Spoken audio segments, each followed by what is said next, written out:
Hola, buenas tardes a todos. Bienvenidos a esta de su serie de perspectivas en el estudio ornitológico. Esta noche me da mucho gusto tener aquí al doctor Luis Antonio Sánchez González. Gracias, Luis, por aceptar la invitación. Luis tiene una carrera netamente en la UNAM. Él recibió su formación ahí, donde obtuvo su doctorado. Él también actualmente se encuentra trabajando ahí en la UNAM, adscrito al Museo de Zoología. Donde él también es profesor en la Facultad de Ciencias. Tiene una larga carrera en el estudio ornitológico y también tiene otros intereses. Sus intereses de investigación principalmente incluyen aspectos de biogeografía, sistemática y evolución de las comunidades de aves. Esta vez me da mucho gusto tenerlo aquí y en esta ocasión él nos va a compartir algo con una charla que se llama Un país dinámico, una bifauna dinámica, las causas de la diversidad de las aves en México. Bueno, Luis, pues sin más, te dejo. Al final de la charla, la gente va dejando preguntas, entonces si quieres, ahorita te saco de la escena y regresamos, te regreso para en ese momento, ¿vale? Ok, adelante. Bueno, muchas gracias a todos por el interés de seguir en estas pláticas que han estado dando tan interesantes a partir de lo que ha organizado CIPAMEX. Entonces, solamente agradecer a Alejandro Salinas y a CIPAMEX por la invitación para dar esta charla y bueno, pues vamos a comenzar. El título ya lo dijo Alejandro, entonces, Alejandro, nada más dime, por favor, si ya ven la pantalla completa. ¿se ve la tira de diapositivas? Yo ya la veo completa aquí, en mi computadora.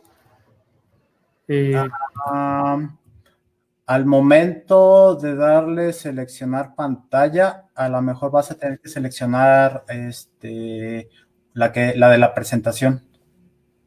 Es que a veces sale como donde aparecen las tiras y luego la pantalla completa y la presentación. ¿Voy a hacerlo otra vez? Ajá, está bien.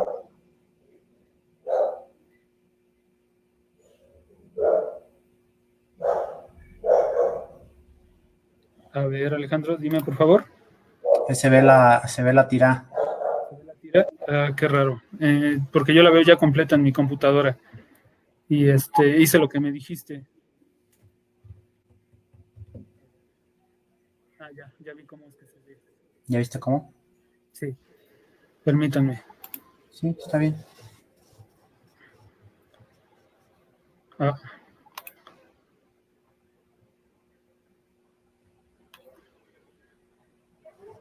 No sé qué pasa, Alejandro, con esto que... A ver, ¿ahora? ¿Siguen viendo la...? Sí, es la tira todavía. Lo que yo he visto es que luego cuando le das a seleccionar la ventana, te da la opción, aparecen dos ventanas de PowerPoint, entonces hay que ver cuál de las dos es la presentación y cuál de las dos es... Pero para eso presenta, yo normalmente lo que hago es, hago la presentación y me regreso aquí al navegador y es cuando selecciono.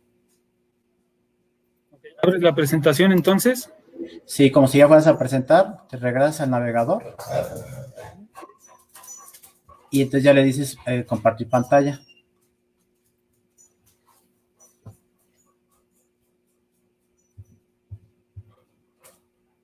Y deben de aparecen dos y hay uno que dice presentación, algo. Pantalla completa, a ver.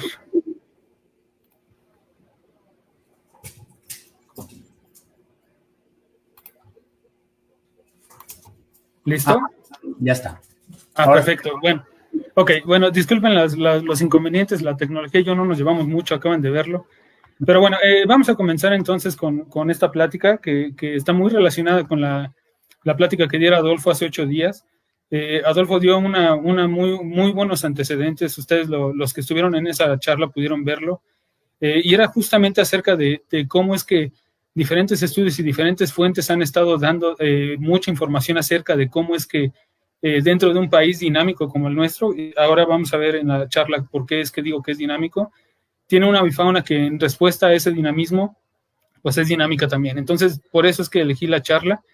Y bueno, todo eso responde finalmente a que tengamos una diversidad muy grande dentro de las aves del país. Miren, últimamente me ha estado gustando mucho el presentar diferentes pantallas que tienen que ver, o diferentes imágenes que tienen que ver mucho con la diversidad de aves de México, porque como todos los ornitólogos sabemos y mucha de la gente que nos vamos encontrando, siempre dicen, ¿por qué te interesa ver aves? Son todos lo mismo. Y ahí vemos muestra de que no. En realidad tenemos una diversidad muy amplia. Esa lámina solamente son las especies no paseriformes, una especie obviamente por cada uno de los órdenes que tenemos, pero da mucha idea acerca de la radiación que ha habido de aves, en este caso dentro de nuestro país.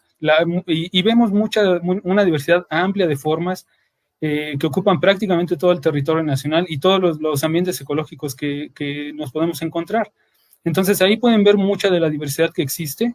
Insisto, esta es la parte de las aves no paseriformes. Y aquí están solamente las familias de paseriformes con un representante por orden.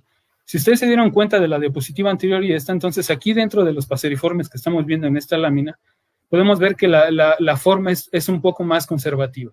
Es decir, aquí no observamos las patas largas que observamos en los caradriformes, o no vemos los cuellos largos que podemos ver en algunos anseriformes o en los fenicopteriformes, los gansos y los patos entre ellos. Entonces, pero tenemos una muy amplia diversidad y eso es lo que quiero que ustedes noten.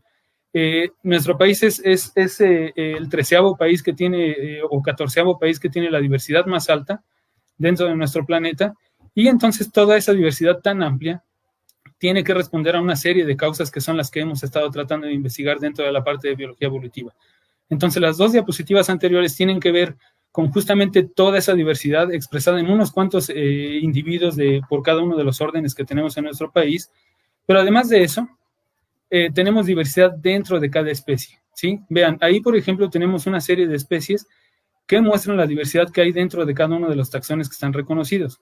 En muchos casos, y esto tiene que ver con la filosofía que sigamos en torno a cómo es que vamos a reconocer especies, podemos pensar que cada una de esas especies es distinta, o que cada una de esas especies, quiero decir, cada una de esas formas es distinta, una especie distinta, o que cada una de esas formas en conjunto forman una especie, y entonces tenemos aquí taxones que son reconocidos a nivel subespecie. Insisto, esto tiene que ver mucho con la manera en cómo es que se van a reconocer las especies, cómo es cuál es el concepto de especie que vamos a seguir de acuerdo con los estudios o los métodos que se sigan, e incluso las preferencias personales en términos de qué es lo que voy a reconocer como una especie. Pero al final esta diapositiva que tengo aquí, lo que trata es de expresar que dentro de un taxón hay una serie de taxones menores, si ustedes les quieren decir de esa manera. A mí no me gusta mucho la palabra, pero es una serie de taxones que muestran las diferencias que hay y la diversidad que hay dentro de todas esas, estas especies que tenemos en México. Este mapa, este mapa tiene que ver con cómo es que están distribuidas las especies de aves mexicanas, ¿sí? Los que están en blanco y negro que tienen a su izquierda son mapas que tratan de reunir la riqueza en los dos de arriba, y la riqueza total los dos de arriba, y la riqueza de especies endémicas los dos de abajo. Podemos ver en ambos casos que mucha de la concentración de la riqueza total, que son los que están en las figuras de arriba, en los dos mapas de arriba, la riqueza está concentrada en las selvas del sureste, ¿sí? Es de esperarse. Tenemos un ambiente muy complejo, ¿no? Una serie de hábitats que hacen a este ambiente muy complejo y que permiten una mayor diversidad. En cambio, hacia la zona del altiplano y las áreas secas en Baja California, por ejemplo, tenemos que hay una riqueza menor. Pero ven el patrón que ocurre en términos del endemismo. En términos del endemismo, las especies que solamente se encuentran en nuestro país están concentradas en las montañas. Y no solamente en la parte media y alta de las montañas, sino que aparece como un área de riqueza muy significativa la costa del Pacífico, ¿sí? Desde el sur de Sonora hasta Oaxaca e incluso la costa de Chiapas. Los mapas de la izquierda son de hace unos años, hace como de 2009 o 2008, y los mapas de la derecha son de un trabajo que publicamos en 2014. Si ustedes ven, hay algunas diferencias. Probablemente sea difícil notarlo dada la resolución que podamos tener en las diferentes computadoras, pero la coloración de algunas áreas, por ejemplo, en la parte norte de las selvas tropicales en el sur de Tamaulipas y norte de Veracruz, aparece muy iluminada con respecto a lo que vemos en los mapas de la derecha, ¿sí? De la izquierda, quiero decir. Y asimismo en la parte de Yucatán. ¿Por qué? Una de las cosas que nos hemos estado preguntando, no nosotros, sino desde la parte, desde hace muchísimo tiempo, Adolfo ya lo mostró en su plática la semana pasada, es cuál es el origen de toda esta diversidad, cuáles son las causas que están detrás de que tengamos una diversidad tan amplia. Les decía hace un momento que nuestro país es el 13º que tiene la mayor riqueza de especies, tenemos alrededor de, dependiendo de los conceptos de especies, desde el punto de vista biológico, tenemos poquito arriba de 1000 especies, mientras que si ustedes siguen un concepto filogenético evolutivo, que es de lo que hablaba Adolfo en la plática pasada, tenemos alrededor de 1250 especies, tenemos un incremento de 250 especies. Como quiera que sea, y de acuerdo con los números que cada quien prefiera seguir según el concepto de especie, de todas formas tenemos una diversidad muy elevada. ¿A qué se debe? Una de las cosas que tiene nuestro país es la posición geográfica. Esta posición geográfica hace que nuestro país esté en medio de 2 regiones biogeográficas. En el mapa que ustedes tienen a la izquierda ven que nuestro país está situado en áreas que incluyen a la región neártica, ¿sí? Que está ahí como en un color verde lima, y que incluyen la península Baja California y el altiplano central, y al mismo tiempo las tierras bajas tropicales del Pacífico y del Golfo, ¿sí? La parte sureste de México, está incluida dentro de la región neotropical. Si nosotros hacemos un zoom a esta parte del neártico y neotrópico, tenemos el mapa de México que está en la parte derecha, en la derecha arriba. Y entonces ahí podemos ver con mejor resolución cómo es que está distribuida la región neártica y la región neotropical, ¿sí? Pero además tenemos una región que se llama región de transición, que aparece ahí en blanco. Cada una de estas regiones biogeográficas ha sido ensamblada o fue ensamblada desde tiempos de Sclater y luego de Wallace, a partir de las especies de aves que se comparten y de las especies de aves que no se comparten. Así, por ejemplo, tenemos que la región neártica tiene especies características y la región neotropical también tiene especies características. ¿Y qué ocurre con la región de transición? Que aparece ahí en blanco. Como su nombre lo indica, lo que estaríamos esperando es que tengamos especies de ambas regiones, tanto del neártico como del neotrópico. Pero lo interesante de esta región de transición es que no solamente tiene la mezcla de esas avifaunas, de la neártica y la neotropical, sino que además dentro de esta región de transición nosotros podemos encontrar mucho del endemismo que vimos en los mapas anteriores. Si recuerdan, una de las regiones o las regiones que tienen la mayor concentración de endemismo dentro de nuestro país son precisamente las áreas de montaña. Lo que quiere decir entonces que, insisto, no es solamente una mezcla de avifaunas la que ocurre dentro de la región de transición, sino que las condiciones ambientales y el aislamiento dado por las diferentes cadenas montañosas que están concentradas sobre todo en esa región, no quiere decir que sean las únicas, pero están concentradas sobre todo en esa región, han permitido diferentes oportunidades para aislamiento y evolución en muchos taxones, ¿sí? Entonces, es por eso que esta evolución y aislamiento hace que tengamos una diversidad elevada. En el mapa que ustedes tienen a la derecha abajo, es un mapa que salió a partir de un estudio que se hizo solamente con los paseriformes, ¿sí? Este mapa está interesante, o por lo menos a mí me gusta mostrarlo, porque si ustedes ven, dentro de nuestro país, tenemos una ola de aves que dice ahí las subocines del Nuevo Mundo, ¿sí? Las aves que no aprenden cantos y que llegaron a partir de América del Sur y colonizaron América del Norte entre 3 y 5 millones de años. Sí, pero por otro lado, si ustedes ven hasta la parte de la derecha, tenemos otra ola de colonización de aves que vienen desde la parte de Asia, ¿sí? En este caso de Asia, obviamente son gondwanicas, hasta abajo dice, pero desde la parte de Asia y colonizan América del Norte, ¿sí? Y entonces tenemos una oleada de aves que vienen desde la parte norte del continente. Otra vez, si nosotros relacionamos esto con el hecho de que tenemos una alta diversidad, nos podemos dar cuenta entonces por qué dentro de nuestro país tenemos esa avifauna que tenemos en términos de diversidad, pero además también en términos de diferencias por la composición de especies que tenemos del neártico y del neotrópico. Y eso aunado al endemismo que ocurre en la región de transición, en las áreas montañosas, Entonces nos permite explicar por qué hay tanta diversidad de especies en términos de la posición geográfica. Pero no es solamente la única de las causas que hacen que esta diversidad sea elevada, por supuesto.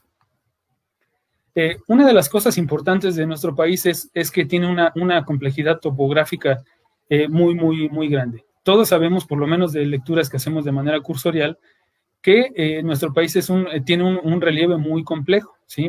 El país tiene muchas nosotros lo podemos ver en el mapa que tienen hasta la derecha, en el presente, cómo tiene toda una zona de montañas. Eso quiere decir que mucha de la superficie de nuestro país está inclinada, ¿sí? Tiene pendientes, en algunos casos superiores a 45 grados, en algunos casos menores a esos grados, pero al final lo que hace es que sea muy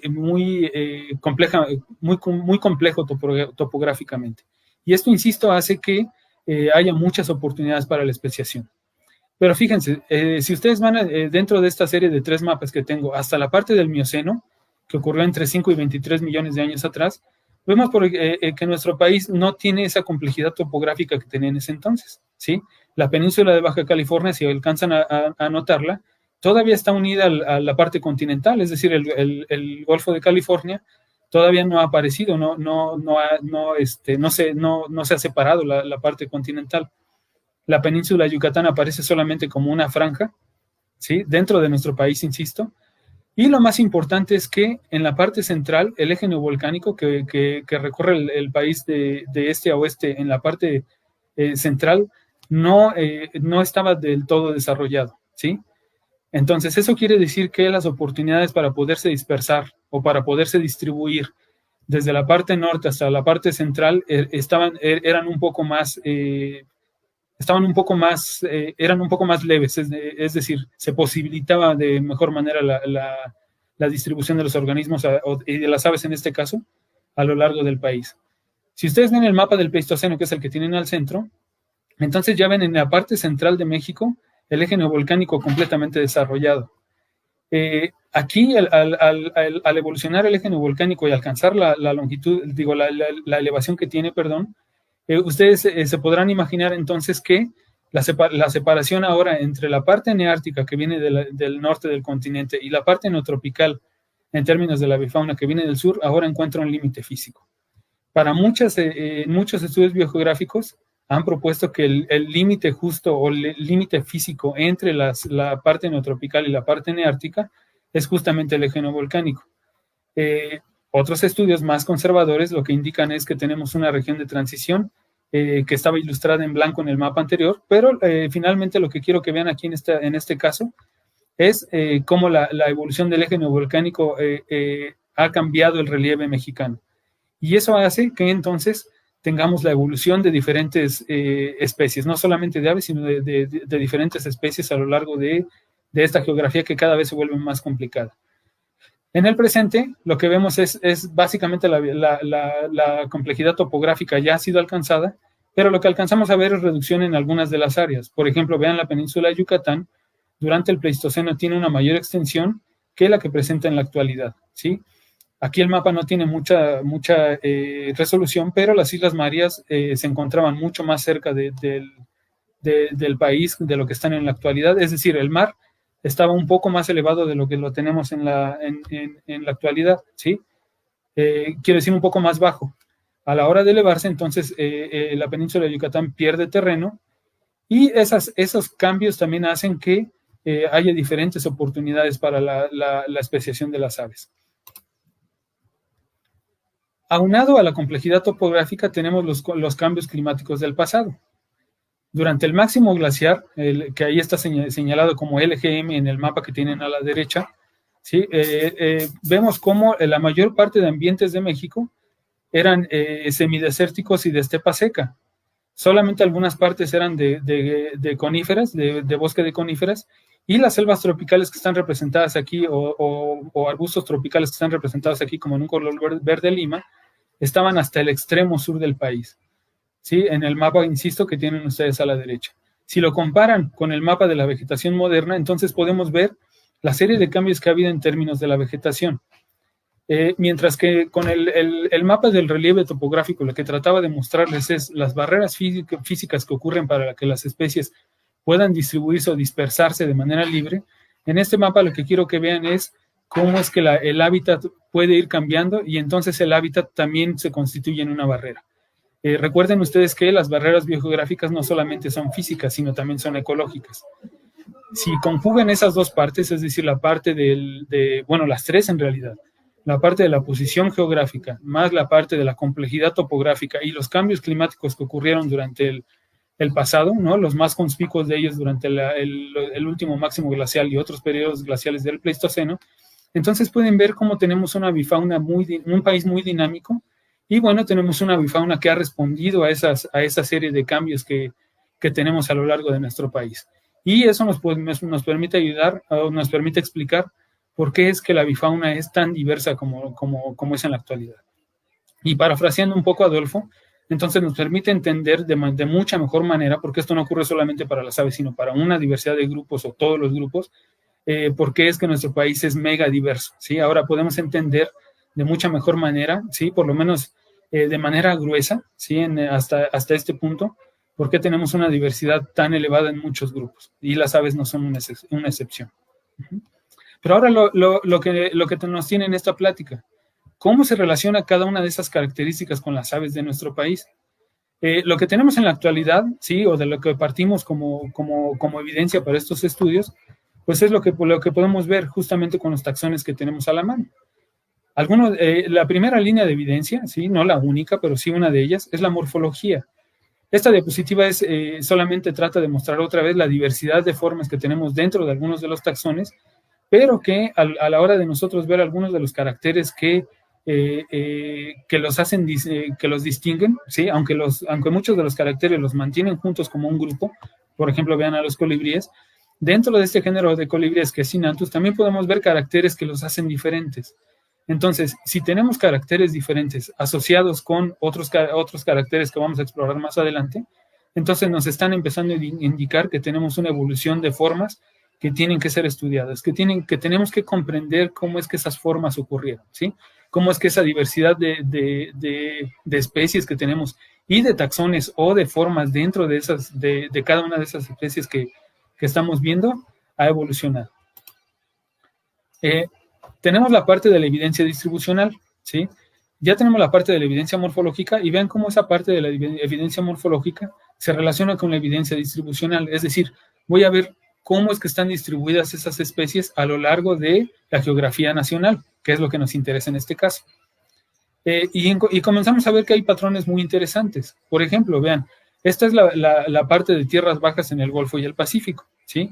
La parte rosada son la parte del Golfo, mientras que la parte anaranjada quiere decir, son las tierras bajas del Pacífico.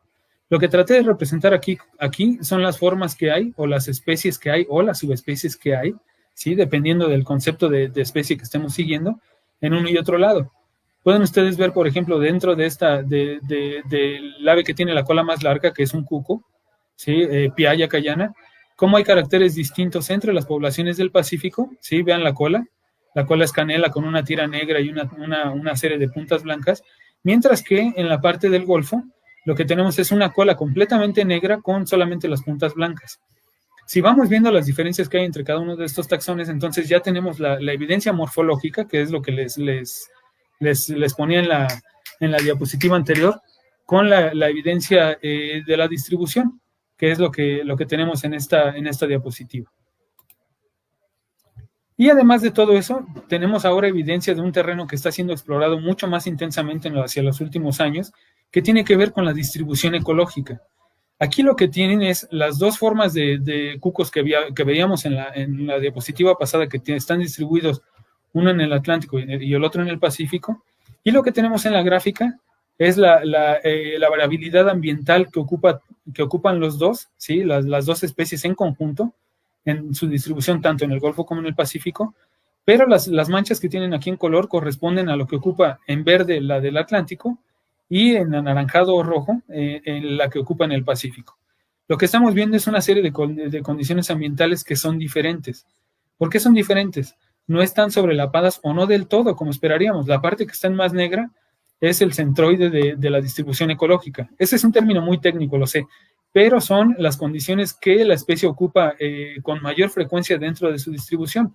Así vamos entonces dentro de la mancha verde, un área que está muy oscurecida, que son las condiciones principales dentro del taxón del Golfo, mientras que tenemos en la parte roja lo correspondiente con el taxón del Pacífico. Lo que estamos viendo es que esas condiciones principales que tienen la mayor frecuencia de individuos no están sobrelapadas, entonces nos está conduciendo a pensar que lo que tenemos allí también es una diferenciación ecológica amplia. Entonces ya tenemos 3 líneas de evidencia. Tenemos la morfología, tenemos la distribución y ahora tenemos la distribución geográfica con el mapa anterior, los mapas anteriores y la distribución ecológica. Si tenemos diferencias, entonces tenemos que comenzar a preguntarnos o podemos empezar a respondernos por qué hay diversidad la diversidad de especies que hay en este país. Ahora, obviamente ya vimos que hay diferencias, pero lo que tenemos que hacer, todos como científicos, es tratar de determinar la importancia de esas diferencias, ¿sí? Existen las diferencias, ¿qué tan importantes son? ¿Sí?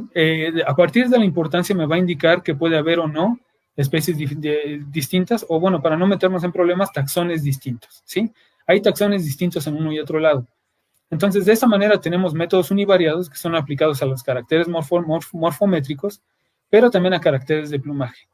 Lo que estoy tratando de ilustrar en esta diapositiva con los caracteres morfométricos es cómo puede haber variación en el tamaño que está relacionado con la latitud.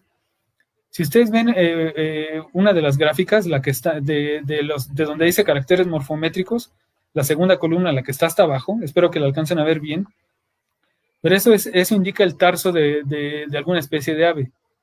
Lo que tienen es, en una de las series, cómo es que va aumentando en tamaño, desde cada una de estas gráficas de caja y bigotes, corresponde a una población, y esas poblaciones están ordenadas de norte a sur. Entonces se pueden dar cuenta en esta gráfica del tarso cómo es que hay un aumento en tamaño, ¿sí? Hay un aumento en tamaño desde el norte hacia el sur. Eso quiere decir que tenemos una diversidad en tamaños que podría corresponder a lo que tenemos en la ilustración de las 2 chachalacas que están arriba. Hay diferencias morfológicas, pero esas diferencias morfológicas corresponden a una clina. Una clina ocurre cuando un taxón a lo largo de una distribución que puede ser ininterrumpida, es decir, que puede ser continua, es diferente a lo largo de un gradiente latitudinal en este caso. No solamente es el gradiente latitudinal, también es un gradiente ambiental. Entonces puede ser que en algunas especies nosotros tengamos los representantes mayores en el norte, mientras que algunos miembros de la misma especie los tenemos hacia el sur. Y esto entonces es una clina. Una clina, aunque tiene variación, es variación intraespecífica, como la que les mostraba en la tercera diapositiva, donde les hablaba yo acerca de la variación que puede existir dentro de los taxones.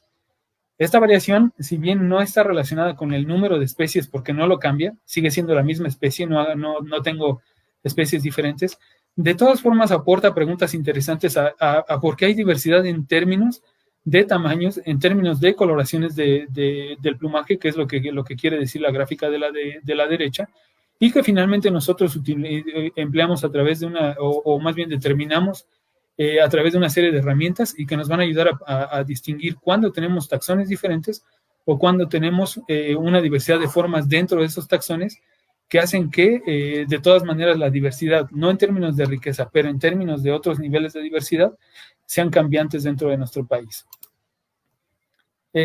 A esos métodos univariados, es decir, donde estoy estudiando solamente uno de los caracteres, también puedo añadirles o puedo estudiarlos complementándolos con métodos multivariados.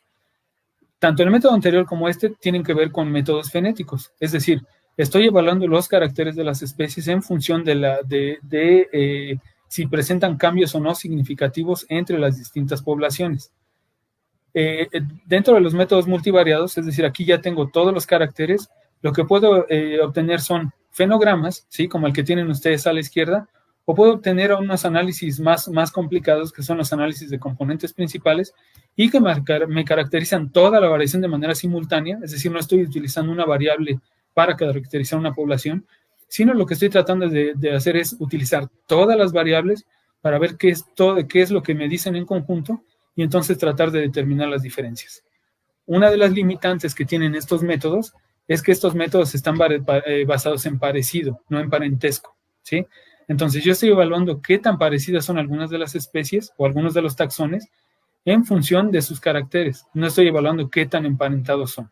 Por eso es que, insisto, son una limitante, aunque pueden constituir la primera línea de evidencia para tratar de saber si las especies son diferentes o no, ¿sí? Por eso les pongo aquí los dos taxones dentro de búho virginianos, el búho cornudo, y pueden ustedes ver las diferencias que pueden haber entre tamaño y plumaje y que son evaluados o con métodos multivariados o con métodos univariados, y que finalmente me están tratando de describir uno de los niveles de diversidad que podemos encontrar dentro del país. Finalmente están los métodos filogenéticos. Aquí sí, dentro de los métodos filogenéticos, ya no solamente estoy evaluando el parecido, ¿sí? Sino aquí estoy evaluando el parentesco. Muchos de los métodos filogenéticos últimamente tienen que ver con métodos moleculares. No voy a entrar en detalles de eso, pero todo el mundo podrá tener idea que estos métodos filogenéticos, este árbol que tenemos, que ustedes pueden ver a la izquierda, está en función de la similitud genética que pueden tener diferentes taxones, ¿sí? Entonces, aquí ya estoy evaluando qué tan relacionados están las especies en función de diferentes marcadores genéticos, y que entonces me están diciendo no solamente el parecido, sino me están diciendo el parentesco de las especies, ¿sí? Como ejemplo, les puse esto que está aquí. El árbol que ustedes tienen hasta la izquierda es un árbol para un género que antes solamente se conocía como Triotorus, que son todas esta serie de 4 pajaritos que ustedes tienen en vertical aquí. Lo que estos estudios mostraron es que en realidad Triotorus tendría que ser partido en 4 géneros diferentes, ¿sí? Quiere decir eso entonces que cuando yo hago o trato de caracterizar la diversidad de las especies en función de los caracteres, puedo cometer algunos errores, ¿sí? Porque está basado en parecido, como les decía hace un rato, no en parentesco. Cuando yo evalúo el parentesco a través de métodos filogenéticos que emplean ya secuencias de DNA, entonces me doy cuenta que el género Triotorus está particionado en 4 taxones distintos, ¿sí? Y que obviamente el género Triotorus no es un grupo monofilético. Un grupo monofilético, recuerden, es el ancestro y todos sus descendientes. Entonces, Triotorus, como no tiene a todos los descendientes, que son estos otros 3, dentro de un grupo monofilético, tendría que particionarlo y reconocer distintos genes, ¿sí? Distintos géneros, quiero decir. Pero los métodos filogenéticos también nos dan idea acerca de la variación poblacional histórica, es decir, de la demografía histórica. Podemos darnos cuenta de qué es lo que ha ocurrido en términos poblacionales con aquellos taxones. Entonces también nosotros, ¿por qué les cuento esto en términos de diversidad? Porque nosotros podemos darnos cuenta de qué es lo que ha ocurrido con las especies, es decir, si las especies han estado en un proceso de expansión demográfica o han estado en un proceso pasando por un cuello de botella, que quiere decir que se reduce la diversidad genética, y cuando las condiciones ambientales u otras condiciones que la especie requiere mejoran, entonces la población puede crecer. ¿Por qué es importante esto? Insisto.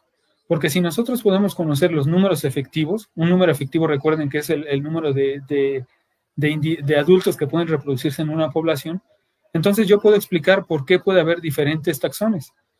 En un número efectivo poblacional reducido, las mutaciones se pueden fijar mucho más fácilmente que en un número efectivo poblacional grande, donde yo esperaría panmixia, ¿sí? Entonces, ahora nos estamos dando cuenta que hasta la demografía histórica nos ayuda a explicar por qué es que algunos de los taxones que estamos viendo en diferentes regiones son distintos, ¿sí? Quise ejemplificar esta parte con las dos aves que ustedes tienen a la derecha y que espero alcancen a ver las distribuciones en México, que solamente están en áreas las especies son especialistas, ¿sí? Es decir, solamente están dentro de algunas condiciones ambientales muy particulares. Las dos ocupan rocas kársticas dentro de la selva alta, y nosotros lo que estamos esperando es que tengan reducidos números poblacionales. Las dos especies que pertenecen al género Leorquilus fueron consideradas en el pasado como la misma especie, solamente que a través de formas, una con pecho blanco, otra con el pecho canela. Ahora sabemos que son especies diferentes porque cantan diferente, aunado a otras características que son diferentes.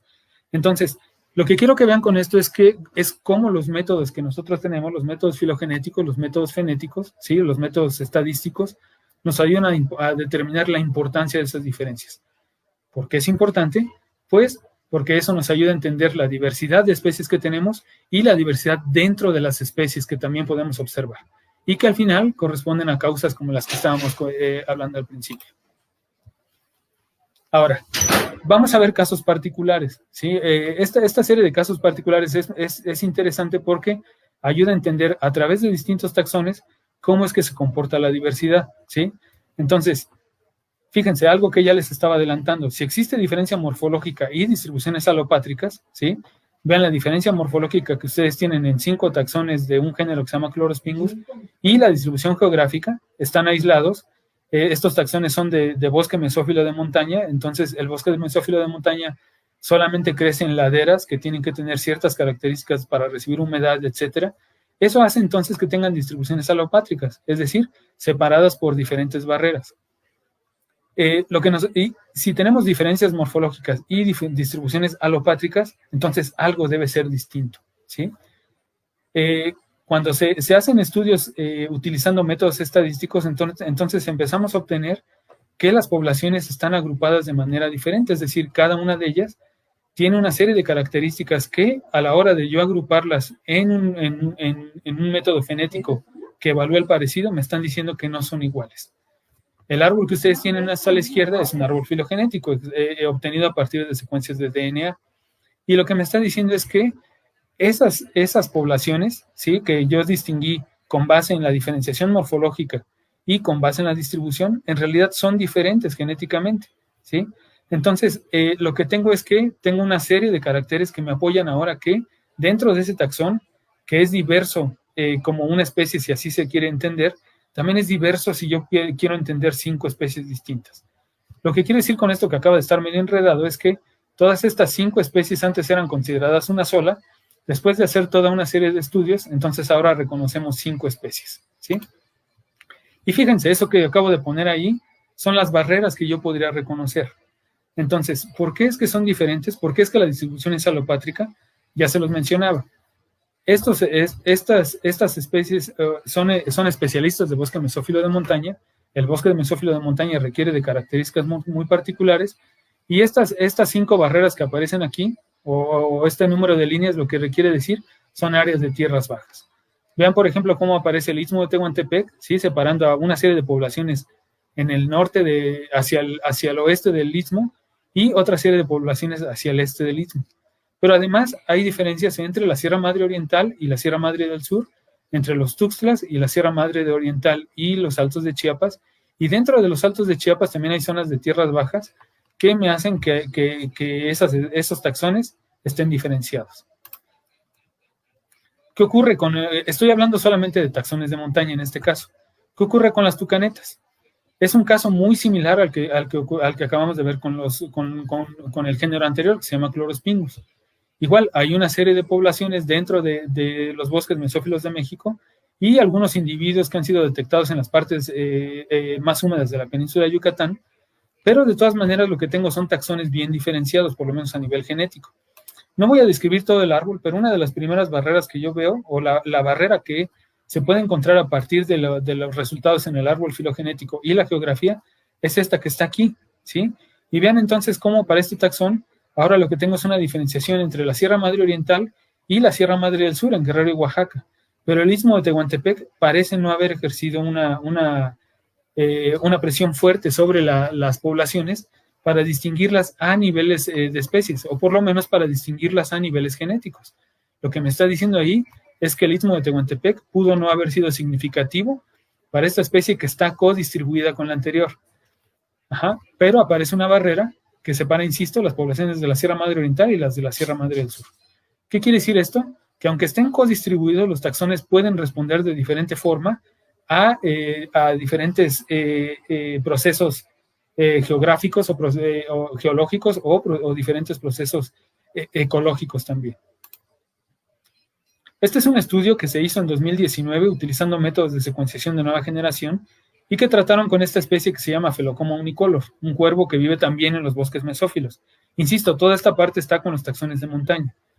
El árbol filogenético lo tienen ustedes a la derecha, uno es con DNA mitocondrial, mientras que el otro es con métodos de secuenciación de nueva generación, insisto, y lo que tienen es la distribución en el otro lado.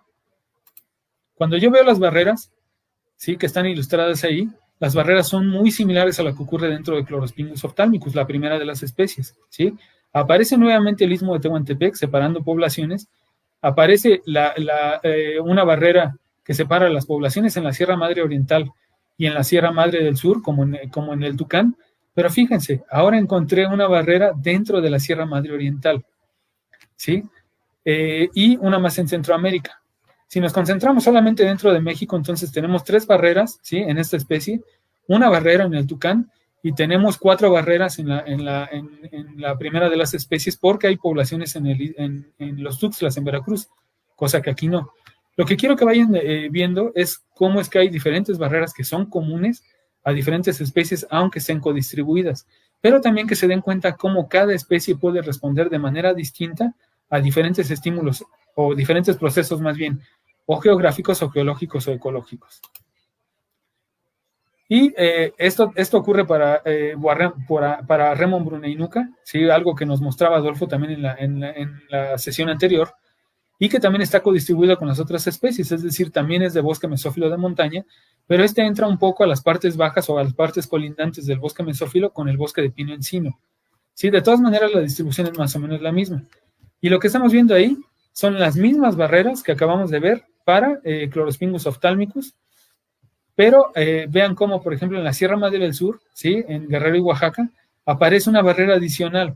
Ahora, las poblaciones dentro de la Sierra Madre del Sur están diferenciadas. ¿Qué quiere decir eso? Que yo tengo un taxón en Guerrero, ¿sí?, y que tengo un taxón en Oaxaca, ¿sí? Aunque el plumaje sea el mismo, de todas maneras la parte genética me está diciendo que hay diferencias. El istmo de Tehuantepec vuelve a aparecer, tengo esta barrera que divide las poblaciones de Sierra Madre Oriental y Sierra Madre del Sur, ¿sí?, pero la nueva barrera es esta que divide las poblaciones en Sierra Madre del Sur, con una especie en Oaxaca y una especie en Guerrero. Esta especie de Oaxaca, nos habló Adolfo de ella en la charla pasada, fue descrita recientemente como una especie diferente. ¿Con base en qué? Con base en el árbol filogenético, porque resulta que las poblaciones que hay aquí en Sierra Madre, en Guerrero y Oaxaca, no son hermanas en el árbol filogenético, ¿sí? Ahora, nosotros podríamos pensar que en todos los taxones ocurre lo mismo, es decir, que en todos los taxones que estamos viendo, más o menos tenemos el mismo patrón. Si bien algunos de ellos responden de manera diferente, sí, con la aparición de algunas barreras en la Sierra Madre Oriental o en la Sierra Madre del Sur, de todas maneras tenemos un patrón de diferenciación que está asociado en muchos casos a la diferenciación morfológica. Ahora, ¿estas diferencias coinciden en todos los casos? Bueno, acabamos de ver que no, aunque hay barreras que son muy, muy conspicuas, como el istmo de Tehuantepec, quiero decir, y lo que separa la Sierra Madre del Sur y la Sierra Madre Oriental, ¿sí? Pero en este caso, en el caso de esta especie, que también está distribuida en bosques mesófilos de montaña, lo que tengo es que el istmo de Tehuantepec no es una barrera importante, ¿no?, sino que en realidad la barrera está en la depresión de Chiapas. Y fíjense, aquí la coloración del plumaje es la misma en ambos lados del istmo de Tehuantepec, pero es diferente a lo largo de la depresión central, donde ya empiezo a ver que solamente la garganta de uno de los taxones es amarilla, ¿sí? Cuando yo veo el árbol filogenético, que es lo que ustedes tienen hasta la derecha, ¿sí?, que espero que lo puedan ver en colores, resulta que dentro del mismo grupo tengo a taxones que están en plumaje amarillo y en plumaje gris y están revueltos. Es decir, no hay una diferenciación genética, ¿sí? A pesar de que hay una diferenciación fenotípica, ustedes pueden ver cómo en un lado tienen toda la panza y la garganta amarilla, mientras que del otro lado solamente tienen la garganta amarilla. El estudio de los genes me está diciendo que en realidad no hay diferencias. Entonces, ¿qué es lo que ocurrió aquí? ¿Qué es lo que está pasando? Por eso le puse un símbolo de interrogación aquí. Si bien tengo una barrera, insisto, que es la depresión central, de todas maneras me está diciendo que no hay diferenciación genética. ¿Cuál puede ser la respuesta? La respuesta puede estar dada por la gráfica que ustedes tienen en medio, esa línea negra con costados azules. Y lo que me está indicando es que esta especie en realidad siempre ha tenido números poblacionales grandes y se ha reportado que esta barrera que localicé aquí en la depresión central de Chiapas es una barrera que aparentemente no es importante para la especie. Así lo describió Painter, el experto en atlapetes, que es este género de aves. Así lo describió en 1900, ya no me acuerdo, 1970 y algo, ¿sí?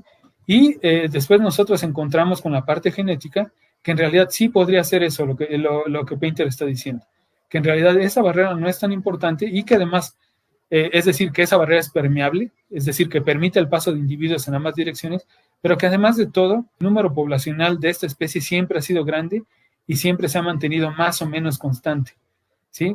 Eso quiere decir que si la barrera es permeable, yo puedo intercambiar individuos entre las poblaciones y de todas maneras y no diferenciarme genéticamente, aunque fenotípicamente algo está ocurriendo. ¿Qué es lo que está ocurriendo? Aparentemente son características ambientales. Eso lo estamos explorando, pero todavía no tenemos una respuesta clara en términos de la ecología. Al final, ¿qué es lo que me está diciendo todos estos taxones de montaña? Que en realidad hay barreras geográficas comunes, como son el Istmo de Tehuantepec y la cuenca del Balsas. Fíjense. Ahora, esas barreras están involucradas desde luego en la evolución de la diversidad, que es de lo que estamos platicando aquí. Ocurrieron al mismo tiempo. Lo que tengo allí son la serie de barreras descritas, ¿sí? Pero vean, por ejemplo, aquí el Istmo de Tehuantepec parece haber sido una barrera importante porque hay solamente un evento de diferenciación para 4 especies, ¿sí? Pero vean aquí hay un evento para 3 especies, ¿sí? Entonces, hay un evento para 4 especies, entonces muchas de esas barreras pueden ser barreras muy conspicuas para la diferenciación de las especies, es decir, están funcionando para el conjunto de lo que estamos viendo como las barreras de montaña y que han producido la diversidad. Ahora, ¿qué pasa en tierras bajas? Lo que ocurre con los taxones en tierras altas es más o menos fácil de entender. Viven en las montañas, entonces les es difícil bajarse hacia el Istmo de Tehuantepec, que puede tener otras condiciones de humedad u otras condiciones ambientales en lo general, y entonces esas son barreras. Las tierras bajas constituyen barreras para las especies de tierras altas. Pero ¿qué es lo que ocurre con las especies de tierras bajas? Aquí en las especies de tierras bajas lo que nosotros podemos ver es un continuo distribucional. Sin embargo, lo que vemos es que hay una diferenciación clara, aquí mostrada por una distribución en color rosado y una distribución en color anaranjado, que son más o menos continuas, excepto en esta parte, en el Istmo de Tehuantepec, sí, que es donde está la línea roja. Sin embargo, a la hora de hacer la parte genética, me salen 2 poblaciones que están, 2 taxones que están bien diferenciados, y que esa diferenciación ocurrió hace 1.24 millones de años, ¿sí? Durante el Pleistoceno. Entonces, quiere decir, o me está sugiriendo que, a pesar de que las especies estén distribuidas de manera continua en condiciones ambientales más o menos similares, de todas maneras, esa diferenciación ocurrida en esta parte, en el Istmo de Tehuantepec, tendría que ver con cambios climáticos, porque coincide con una diferenciación a lo largo del Pleistoceno, que es conocido por los cambios climáticos que ha habido, ¿sí? Lo mismo ocurre con este colibrí, ¿sí? Fíjense, este colibrí está distribuido de esa manera, son las figuras geométricas en color.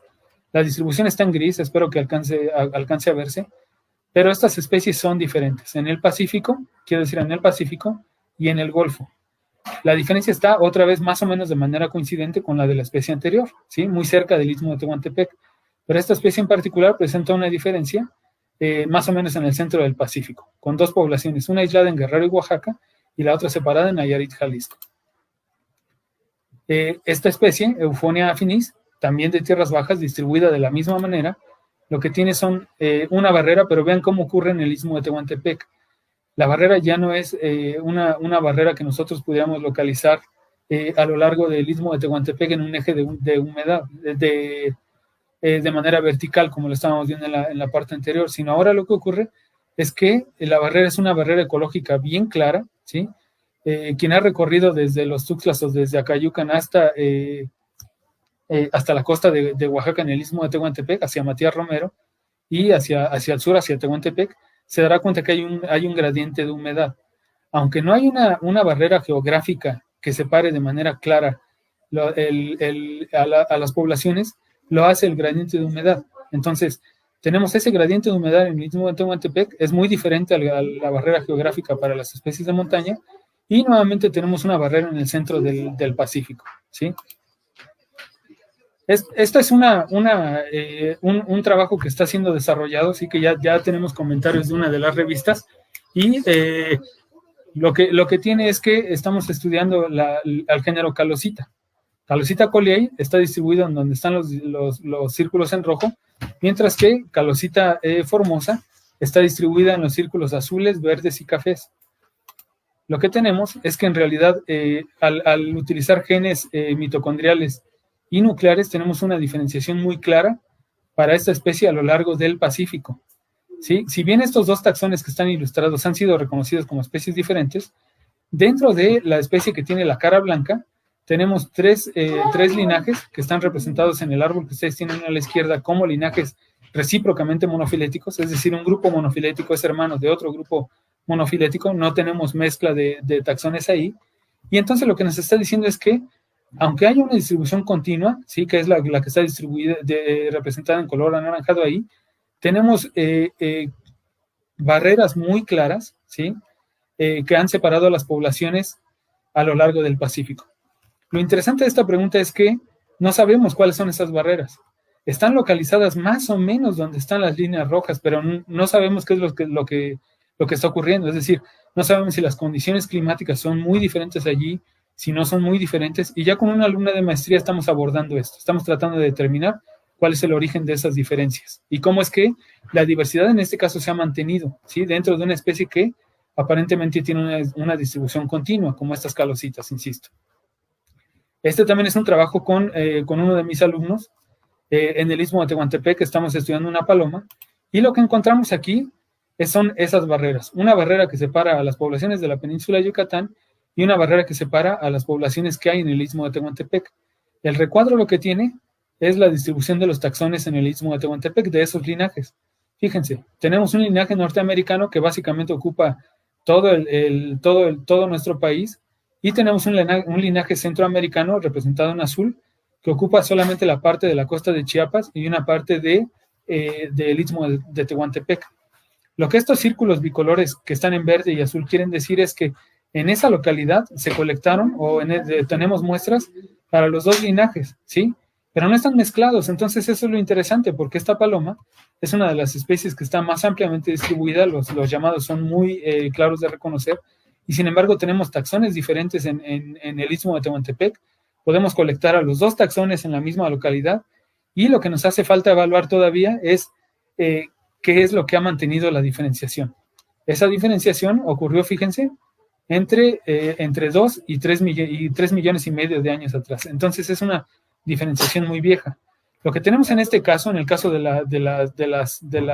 los córvidos de la diapositiva anterior y esta paloma, es que estamos pensando en realidad que el Istmo de Tehuantepec para las especies de tierras bajas, en muchos casos, es una zona de contacto secundario.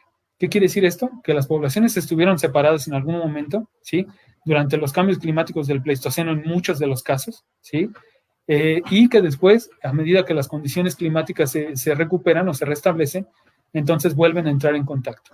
Y aparentemente entran en contacto sin hibridizar, o la hibridización es muy rara, como para que tengamos patrones combinados dentro del Istmo de Tehuantepec en este caso. Este es un trabajo con el Turdurrufo paleatus, una especie endémica de México, y aquí simplemente lo que tenemos es que hay ahora una diferenciación que es mucho más esperable. Hay un taxón en las Islas Marías y hay un taxón que está distribuido a lo largo de toda la parte continental mexicana. Lo que quiero que vean aquí es, por ejemplo, cómo es que aparecen todas esas barreras o cómo es que están distribuidas las barreras a lo largo del Pacífico mexicano, ¿sí? Y una más en la península de Yucatán. Fíjense aquí, en muchos casos hay un evento, pero es para una especie. En el Istmo de Tehuantepec tenemos un evento de diferenciación para 3 especies. Pero fíjense lo que tienen ustedes a la derecha del Istmo de Tehuantepec, a la izquierda quiero decir. Hay 3 eventos para 5 especies. ¿Por qué llamo su atención a esta parte que está aquí entre Guerrero y Oaxaca? Porque han habido por lo menos 3 eventos que han separado a las especies, pero no es un solo evento que haya separado a muchas, sino son 3 eventos que han separado a por lo menos 5 especies. ¿Qué quiere decir esto? Que la barrera no es sincrónica, sino que los cambios ambientales han estado ocurriendo a lo largo de diferentes momentos y que sin embargo han estado permitiendo el contacto secundario. En algunos casos han favorecido la especiación o la diversificación, en otros casos no. La diferenciación ecológica, como ya les adelantaba, lo que estamos empezando a encontrar es justamente que los diferentes taxones no ocupan los mismos espacios ambientales. Aunque el ambiente se parece, el ambiente no es idéntico. Una cosa es que sea parecido y la otra es que sea idéntico. Entonces, este caso de los pucos, los de cola larga, eso les había explicado. Y el caso que ustedes tienen a la izquierda, ¿sí? en su pantalla izquierda, son los taxones de Guerrero y Oaxaca que les mostraba hace un rato con el género Arremón, y que me están indicando aquí que el espacio ecológico que ocupan es muy distinto. Para el que tienen ustedes hasta su izquierda, el espacio ecológico es uno que está en anaranjado aquí. Ya sé que la gráfica es muy compleja de entender, pero tienen aquí un espacio anaranjado, mientras que el taxón que tienen ustedes más hacia la derecha ocupa las partes azules. El traslape es mínimo. Lo que me está sugiriendo, o lo que nos está sugiriendo, que en realidad ocupan condiciones ambientales diferentes. Si recuerdan, en uno de los casos donde explicábamos esto para los taxones de montaña, aparecía la Sierra Madre del Sur con una barrera para estos dos taxones. Si bien la barrera parece no ser geográfica, la barrera sí es ecológica. Y el árbol que ustedes tienen a la izquierda, lo que me describe es las ramas que están en rojo, son las ramas que más han cambiado a lo largo del tiempo en términos del nicho ambiental, del nicho ecológico. Vemos que, por ejemplo, para la especie, la cabecita que ustedes tienen ahí hasta la izquierda, la diferenciación ha sido muy amplia, mientras que para la que tienen más hacia la derecha, la diferenciación ha sido mucho más lenta. ¿Qué me quiere decir eso entonces? ¿O qué me está sugiriendo?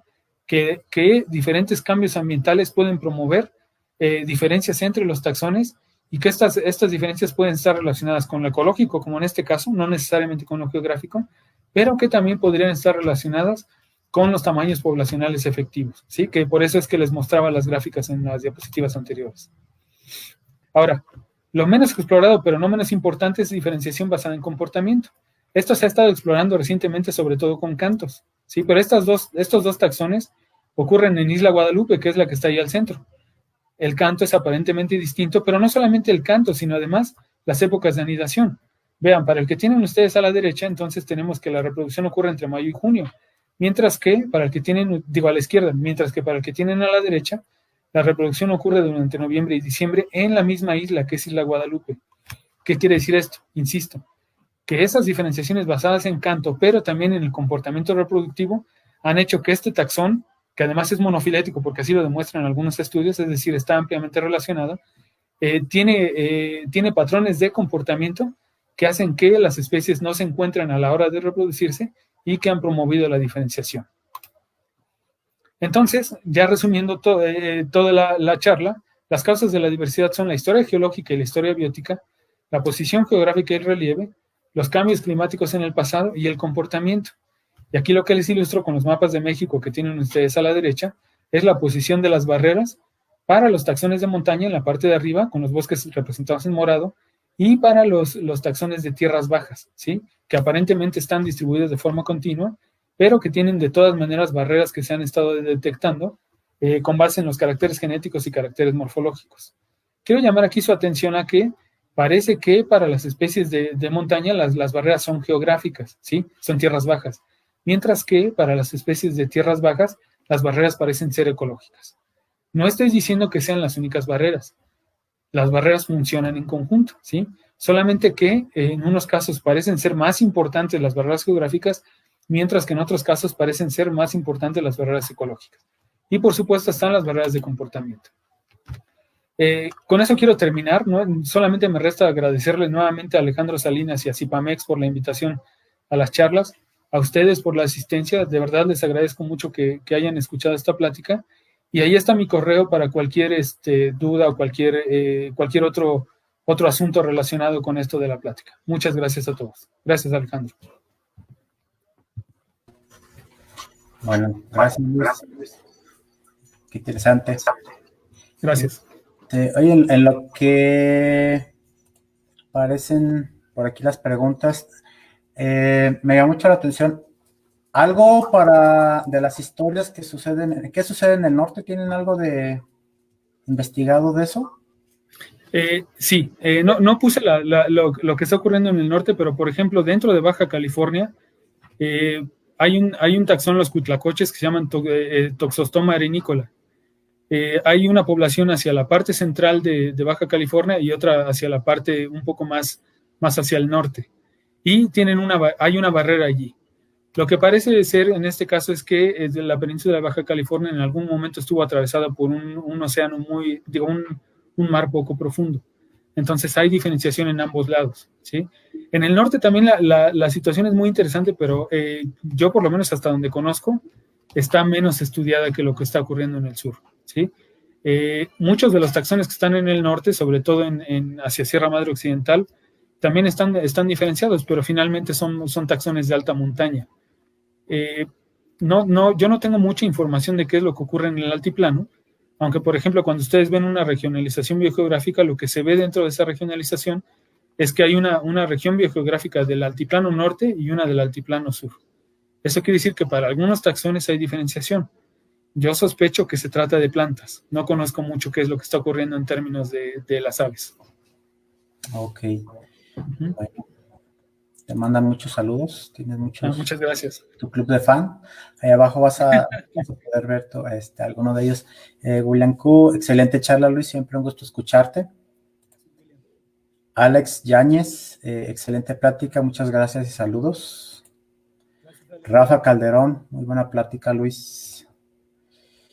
Martín Márquez, muchas gracias. Excelente ponencia.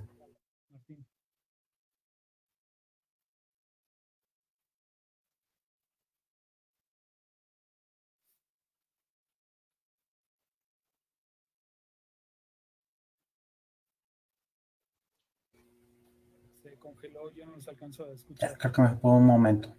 Ok, ya. Luis. Sí, aquí estoy. Creo que me pongo un momento, ¿no? Estefanía, sí. Qué interesante. Orlando Chávez, muy buena charla. Saludos, Luis. Jesús Eduardo pregunta, dice, bueno, reveladora plática. Pregunta, ¿algún tipo de caracteres genéticos, morfológicos, ecológicos que tienen más importancia para escribir los taxa? Es una muy buena pregunta. Si ustedes van recordando la historia de la descripción de especies, primero estuvieran basados en la parte morfológica, ¿sí? Recientemente, con el desarrollo de técnicas moleculares, bueno, la parte genética ha adquirido una mayor importancia. No estoy diciendo con esto que los caracteres genéticos sean más importantes que los morfológicos, porque como ya les mostraba, lo ecológico, aunque está menos estudiado, de todas maneras es importante. Y la parte conductual. Entonces, al final son grupos de caracteres, ¿sí? A la hora de describir taxones hay posiciones muy distintas. Hay algo que se llama taxonomía integrativa, que es bastante reciente y que tiene que ver con el uso de todos los caracteres a la vez, ¿sí? En una de las posiciones, o con el uso de diferentes caracteres. Se llaman por acumulación o se llaman por evidencia. Entonces, cuando ustedes tienen muchos caracteres, es decir, es diferente lo genético, es diferente lo morfológico, es diferente lo conductual, entonces les está sugiriendo que tienen un taxón candidato para diferenciarse. En otros casos dice, bueno, lo genético es diferente, lo morfológico no, lo conductual es diferente y lo ecológico no. Entonces ahí uno tiene que buscar un quinto grupo de caracteres que ayuden a tratar de distinguir si se trata o no de taxones diferentes. Entonces, contestando muy concretamente a la pregunta de Jesús, no hay una serie de caracteres que sean más importantes. Más bien lo que se tiene que ocupar son todos los caracteres que se tengan. Gracias, Adolfo.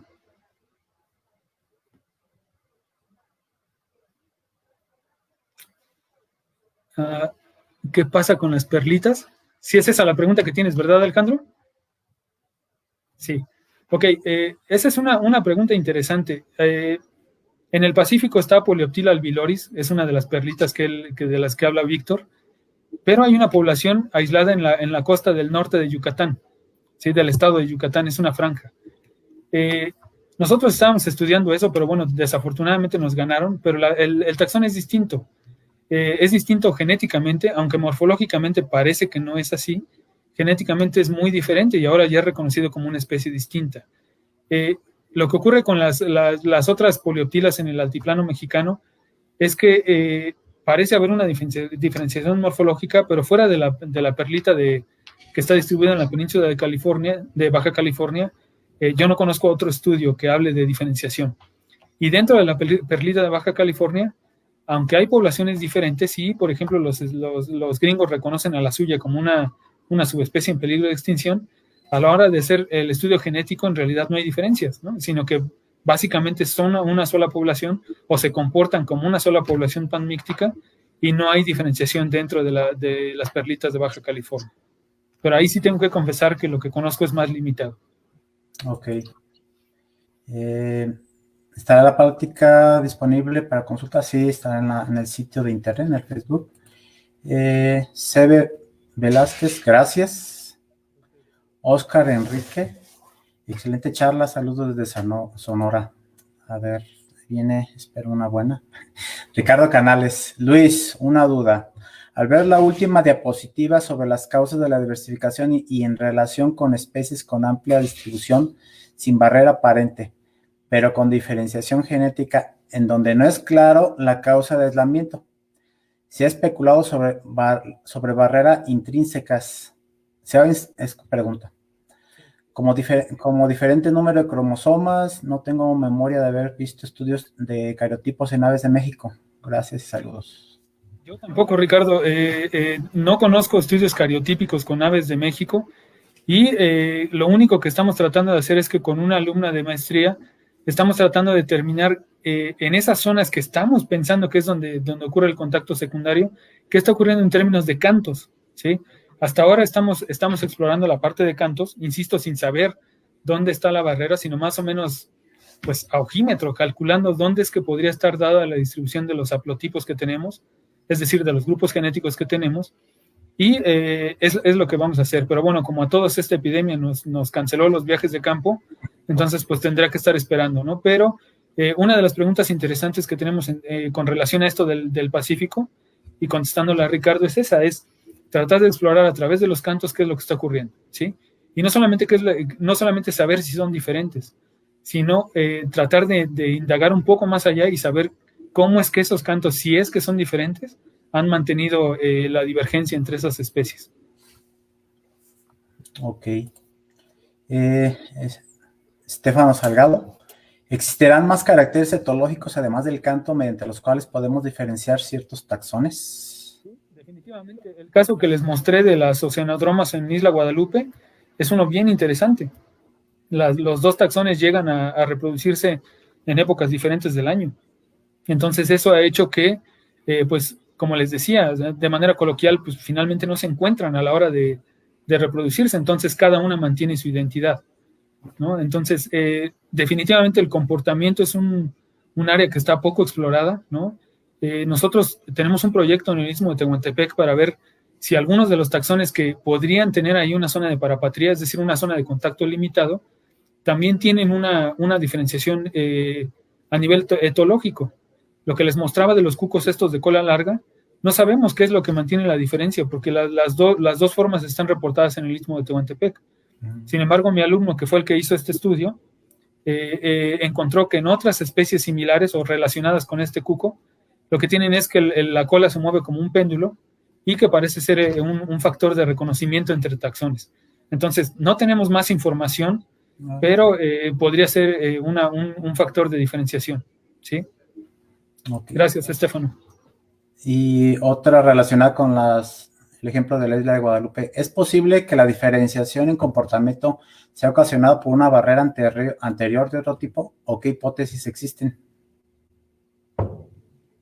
Pues probablemente, yo no sé, muy probablemente las corrientes pudieran jugar algún papel, ¿no? Dado que unas llegan en invierno y otras llegan en verano, probablemente las corrientes sean diferentes, pero ahí sí tengo que aceptar que estoy especulando. Lo único que yo conozco es que simplemente unas llegan a reproducirse en un momento, las otras en otro, y cuando se hizo el estudio genético, aparecen en clados diferentes, es decir, en grupos monofiléticos diferentes, y además, aparentemente, la coloración de la rabadilla es distinta. Pero bueno, eso, como estos llegan a reproducirse, a ocupar el nido en la noche, pues eso podría ser un carácter irrelevante, ¿no? Y además ni se encuentran en las épocas del año. Entonces, no sé qué otras hipótesis pudiera haber, Marisela. Y saludos, Marisela, también. Jesús Eduardo, ¿alguna idea de qué tipo de carácter evoluciona más rápido? No, como les acabamos de decir y como Adolfo les decía en la charla anterior, no sabemos. Por ejemplo, en los casos de montaña que yo les presenté, parece que hay una correspondencia entre la parte fenotípica y la parte genética. Pero les mostré un caso en el que hay una diferenciación genética clara, fenotípica clara en términos de plumaje, pero genética no. Entonces, ahí lo que estamos pensando es que, pues, en ese caso, el plumaje responde a algunos estímulos ambientales, pero lo genético no, ¿no? Entonces, en realidad yo creo que eso es muy, muy dependiente del taxón, pero esos estudios pues tampoco están desarrollados en esta parte de nuestro país, ¿no? Y menos en nuestro grupo todavía, ¿no? Ok. De Rafa Calderón, me perdí parte de la charla, no te preocupes, ahora puedes ver. Espero no preguntar algo que ya hayas hablado, Luis, pero ¿cómo podría saberse la influencia de eventos estocásticos en estos procesos? Sí, no hable de eventos estocásticos porque ya es como muy técnico, entonces no quería entrar tanto a esas partes técnicas, pero uno de los trabajos que acabamos de sacar con un alumno de Adolfo, bueno, no lo hemos sacado, está en revisión con un alumno de Adolfo, es justamente ver a través de diferentes modelos de diferenciación que ocurren dentro de muchos taxones, qué tanto la parte estocástica tiene un papel, ¿sí? O sea, qué tanto el modelo que ustedes están ajustando no corresponde con la realidad de lo que se esperaría, pues, ¿no? No quiere decir la realidad, porque no sabemos cuál es, pero con lo que se esperaría. Entonces, aquí es una serie de cosas que se evalúan entre modelos que ustedes proponen contra algo que se llama modelos nulos, y entonces se hace una serie de cálculos allí y podemos ver qué tanto la parte estocástica tiene que ver. Lo que sí sabemos, Rafa, es que en muchos casos, o en la mayoría, la diferenciación parece ser idiosincrática, ¿sí? Es decir, depende de muchos caracteres o depende de los taxones. Y en muchos casos esas barreras son coincidentes, como lo que les decía en la parte del bosque mesófilo de montaña, e incluso lo que ocurre con las Islas Marías. Pero bueno, eso está siendo evaluado también. Ok. Bueno, sería todo, Luis. Las preguntas que tenemos. De nuevo, muchísimas gracias. Estuvo muy interesante. Y a ver en qué otra ocasión podemos tenerte de nuevo por aquí. ¿Vale? Yo con mucho gusto. Muchísimas gracias a todos. Gracias, Alejandro.